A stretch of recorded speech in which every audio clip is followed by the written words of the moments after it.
Okay, great. As far as I can see, we're now live. Um, so, first of all, welcome to the guys on board on this call, and hopefully also people watching this on the outside.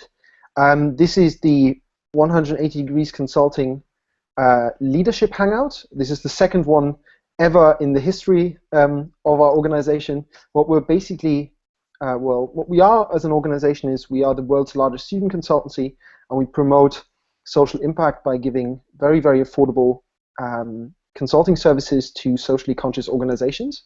What we're doing here today is we want to talk about leadership, basically meaning that we want to invite very, very smart people to talk to us about their experience with leadership and basically a few tips and tricks and so on of what they've done in their past. And today we are here, first of all, with our guest, Henrik Gadegaard. Tell me if that's pronounced correctly, more or less, from PA Consulting. And we're going to be talking about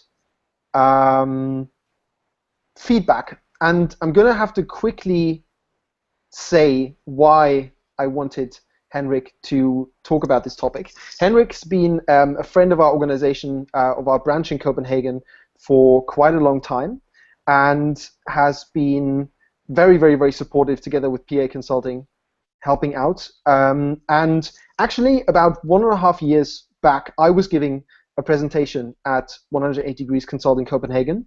And what basically happened is that Henrik came up to me after the presentation and said to me, "Would you like some feedback?" And I immediately thought, "Oh my God, what did I do wrong?" And Henrik just basically came up to me and said, "This was absolutely great. That wasn't, or what you would like to think about the next time is," I was talking about our organization in general, and he said, "Think about who's your audience, what they know about you already, and build on that in your presentation." And that helped me personally so much in all the presentations I've done ever since, and made me think about it a lot. So I found that super beneficial. And I noticed how incredibly beneficial feedback can be. And that's why I've asked Henrik to be here today. So Henrik, would you tell us basically who you are, what you do, and what PA Consulting does? Yes, I will. Thank you, Nicholas. First of all, my name is Henrik Gadegaard. So I'd say, Nicholas, you had it spot on.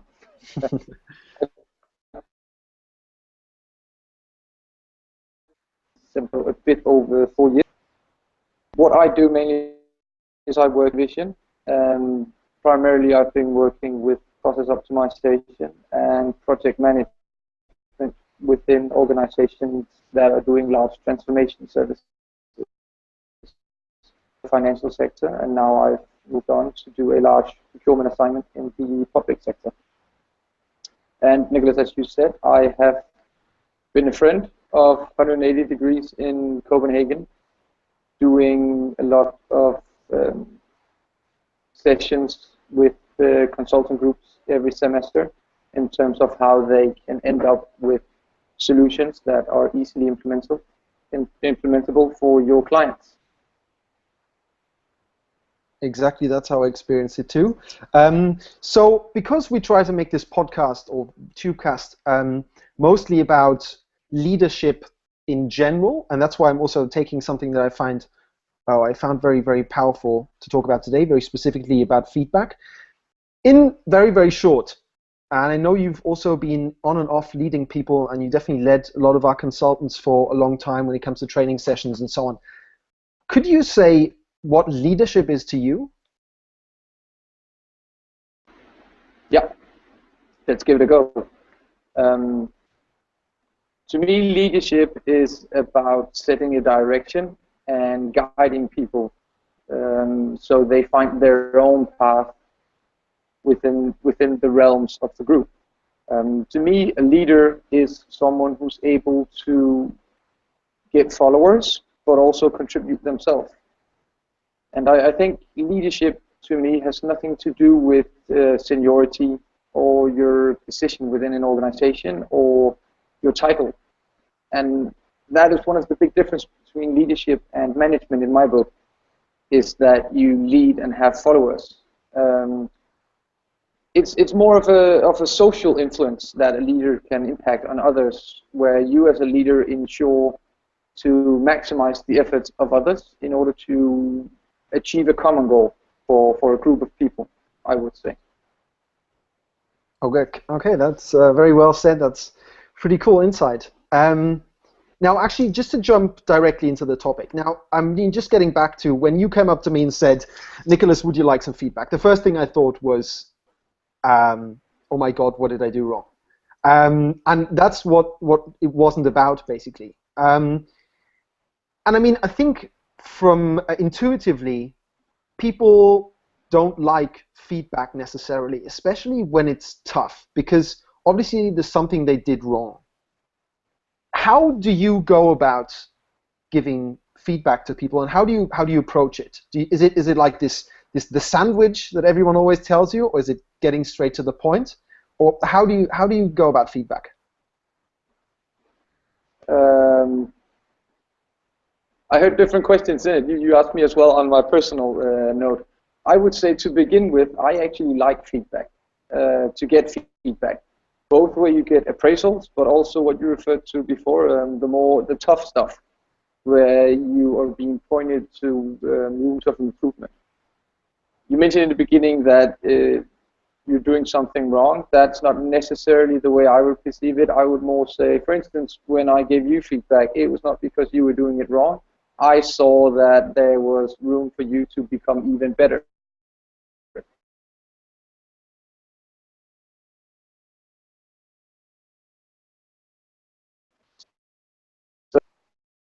So if you're kind of taking a spin, and it's been a formalized process where we're able to ask for feedback and also give feedback online. We have a formula for that, and we're actually we were being asked that if we can have 12 feedback forms every year. So I would say that I think feedback is very good, and also that when we had our feedback session, the most important thing I feel about it is that it's constructive and evidence-based. So for me, it was easier to approach you directly after your presentation, because you had it top of mind, and I could easily pinpoint some of the areas you just mentioned before. So you and I can have a dialogue on what I perceive and what I believe could be improved, and you could still then reflect upon that, being in the situation, so to say, at the same point.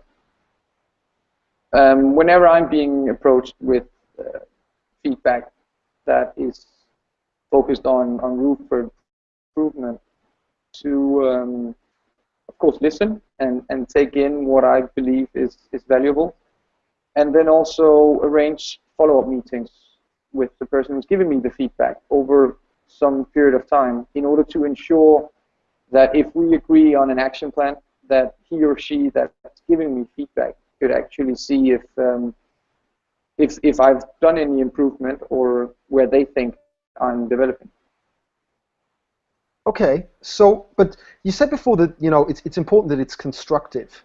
What would you say is the difference between constructive and non-constructive feedback?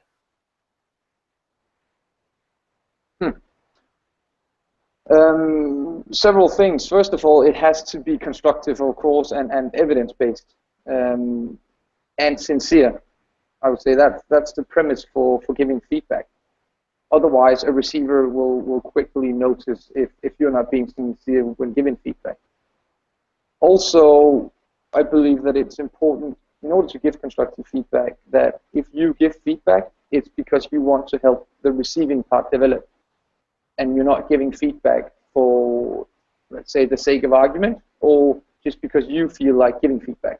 It's because you want to help the other individual improve their abilities, because you see potential, and I think that's very powerful as a way to do it.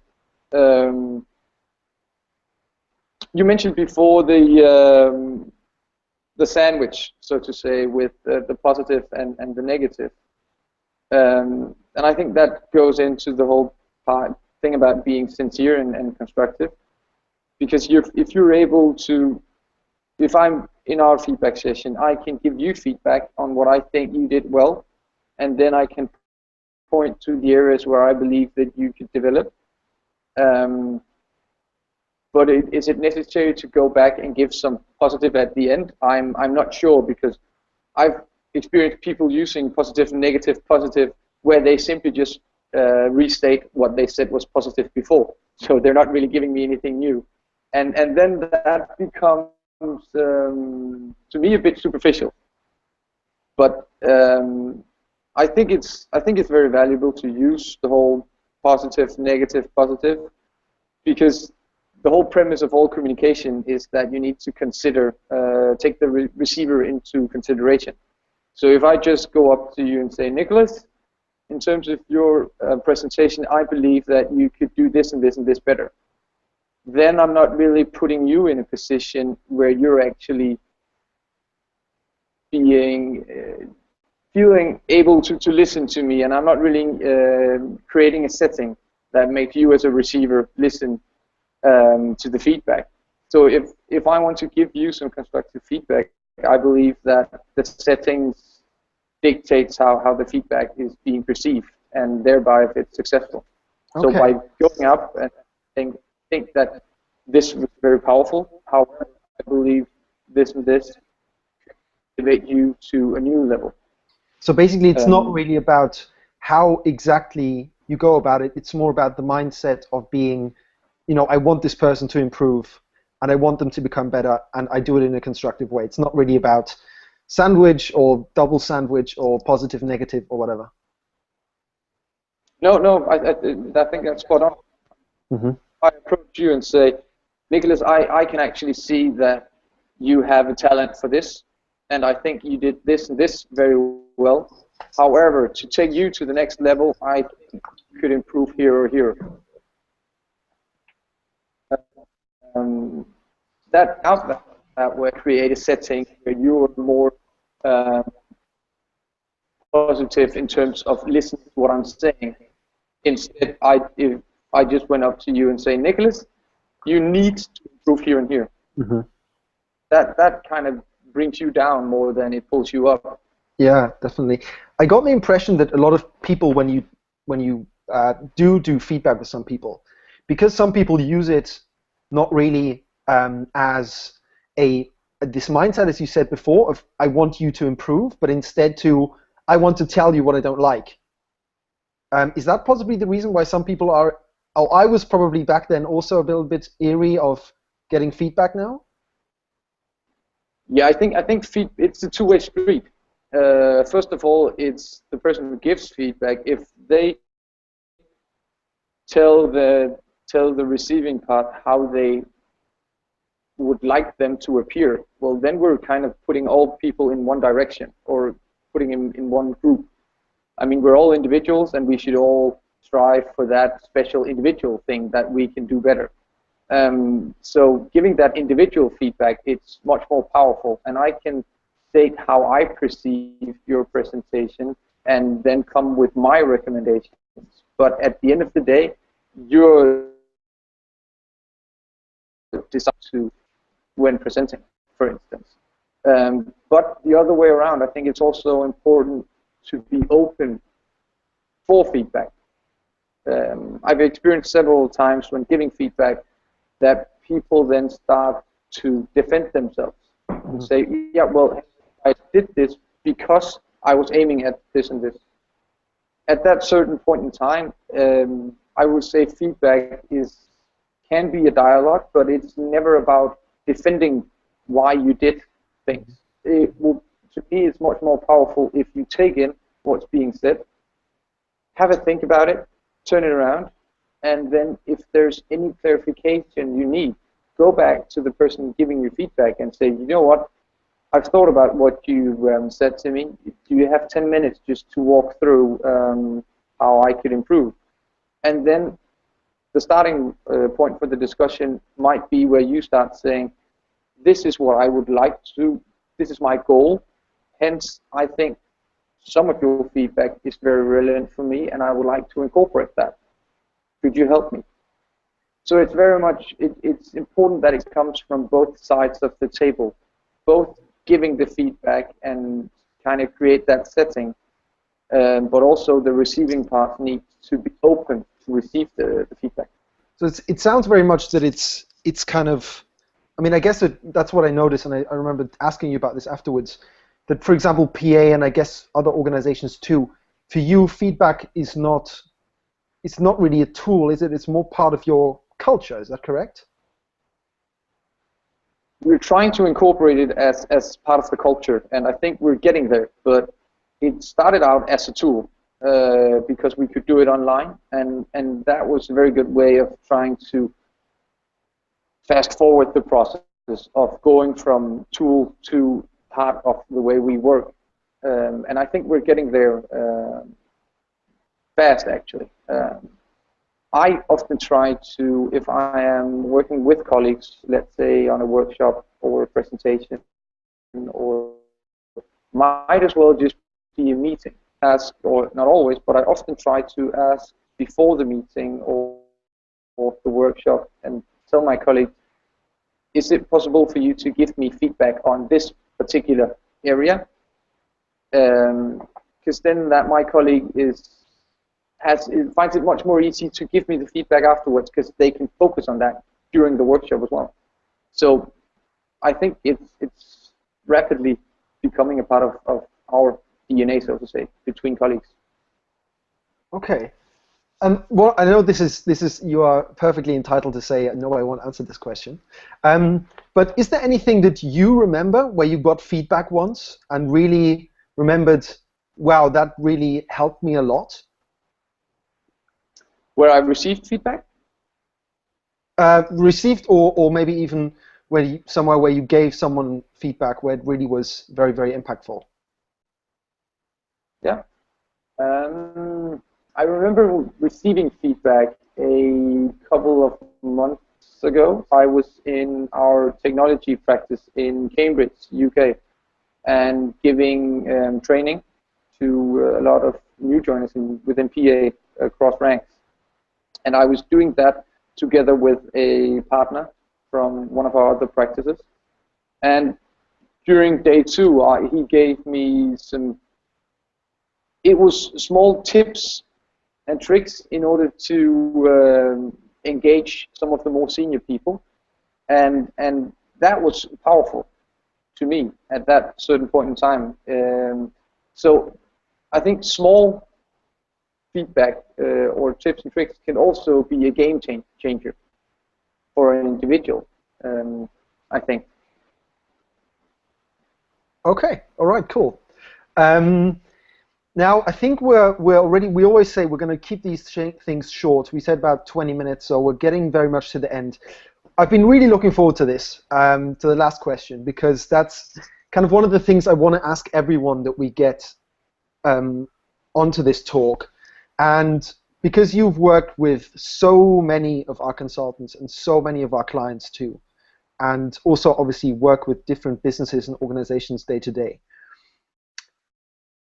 And I'm really looking forward to this, because what do you think, and this is generally not feedback, not anything, what comes to your mind if I ask you, do you think the most important things that leaders in not-for-profits and socially conscious organizations can be doing better?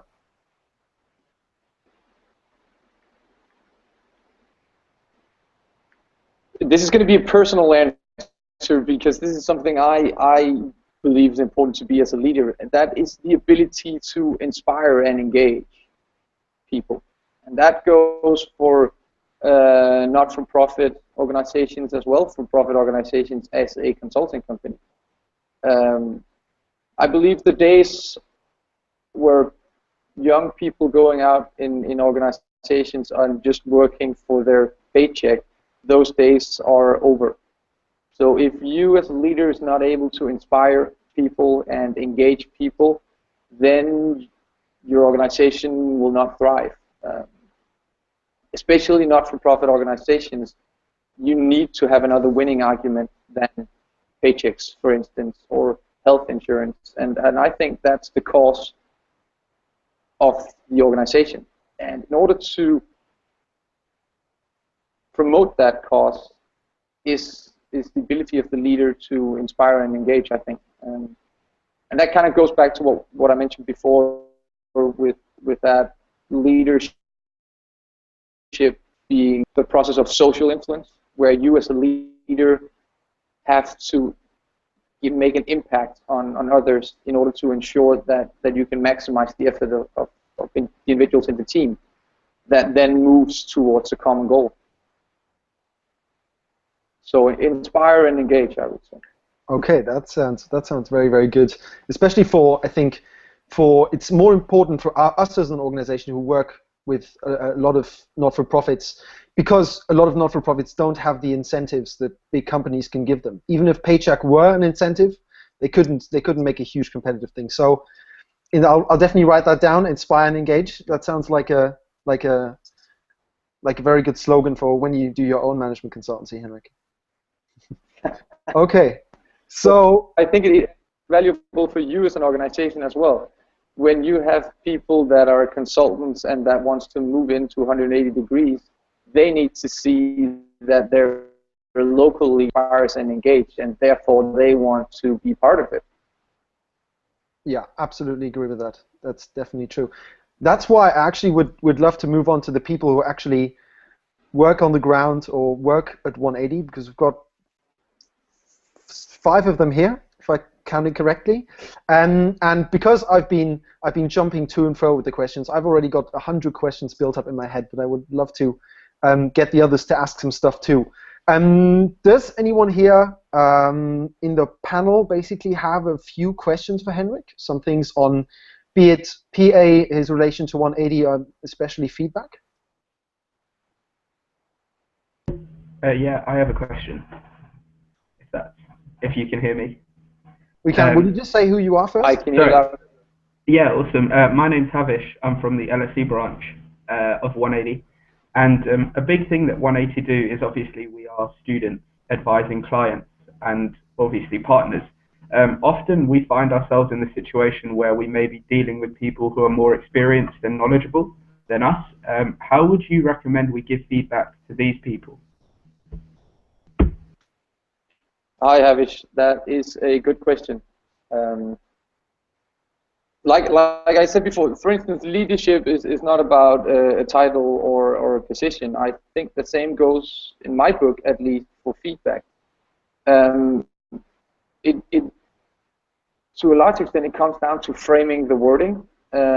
So if you say, give feedback where you phrase it that this is how you perceive a particular situation, you're kind of not giving the others a possibility to argue against you. Because I cannot argue with how you perceive, for instance, this web chat. So do you have a specific example of where you would like to give feedback? It's more sort of a general thing. At the moment, we're a very new branch, but one of the problems we've come across is dealing with people just in general, whether they're consultants or clients, who are a lot more experienced than us in our field and perhaps don't take, not the feedback, but the solutions we give as seriously as we'd like.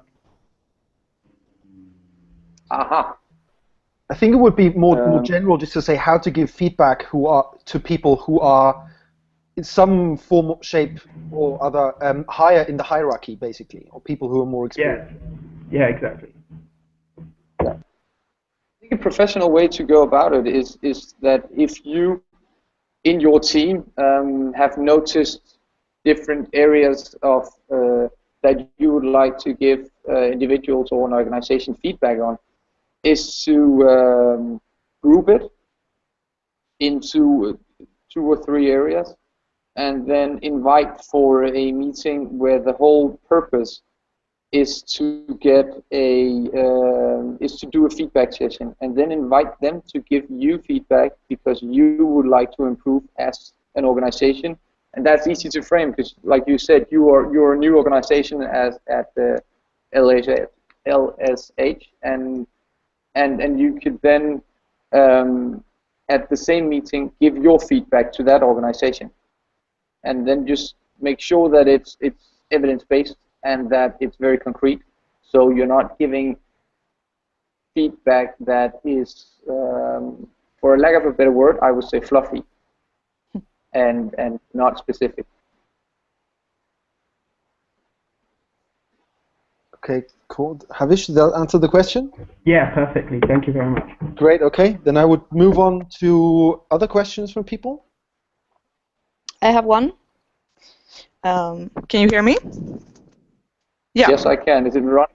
Yes, this is Veronica. Hi. Thank you for the good information. I was wondering, sometimes when we do more personal feedback, how do you handle when you get feedback that is actually contradictory? Someone will say, well, because we ask our consultants, so do you think we're doing the right things in the Stockholm branch? And we get a lot of differing answers. We should be doing more social stuff, or the board should be more engaged in the projects. And others say, well, the board's a little bit too engaged, and we really don't have time to focus on what's important in the projects. How do you handle that?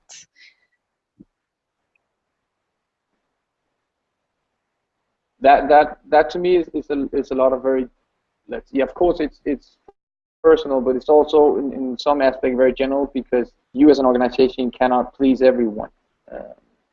So going back to leadership, I would say, for instance, the board in Stockholm needs to agree on which direction are you setting, and then fine-tune that. I've had that in Copenhagen as well, where I've been responsible for the sessions where we have taught the consultants some of PA methodologies. And I've also gotten a lot of feedback saying, well, I would like more examples, and someone would like more theory, and some would like more war stories. Mm-hmm. So that again is then up to me to say, where do I think the right weight is between theory and practice. So first of all, I mean, I think you should come up with a trajectory of where you would like to go and how you as a board would like to be perceived in terms of being involved in the individual projects versus being on a higher level. Mm. And then, of course, you can also always fine-tune that. Okay, I would actually like to follow up quickly on that to make it a little bit more general. So, Henrik, if you, for example, let's say you do certain presentation or something, and one, let's say, partner or colleague gives you one kind of feedback, and someone else gives you something a little bit contradicting. Let's say, I don't know, some very, very simple. Someone says you talk too loud in presentations, and the other one says you don't talk loud enough. How do you then is there any way of going about that? Yeah, I think there is, because if I would then kind of probe and ask, how does that make me? How am I perceived if I, for instance, talk too loud? I'm not sure that's ever going to be a case. But to take that example, I would then listen to the people and then ask them, well, instead of just saying that I speak too loud, how does that make you feel, for instance? And they could then elaborate on if it makes them feel insecure or that I'm pushing something on them, and then try to take that in, incorporate that. So instead of just having the first feedback, try to have an iteration with the person giving me feedback. And then, of course, I know that that's an area I need to be more aware of. So if I'm in a meeting room with just one or two, three other persons, I need to speak a bit lower. But if it's in a big auditorium, I can speak up. Okay, that makes a lot of sense. I would say we're going to take the last question, if there are any left.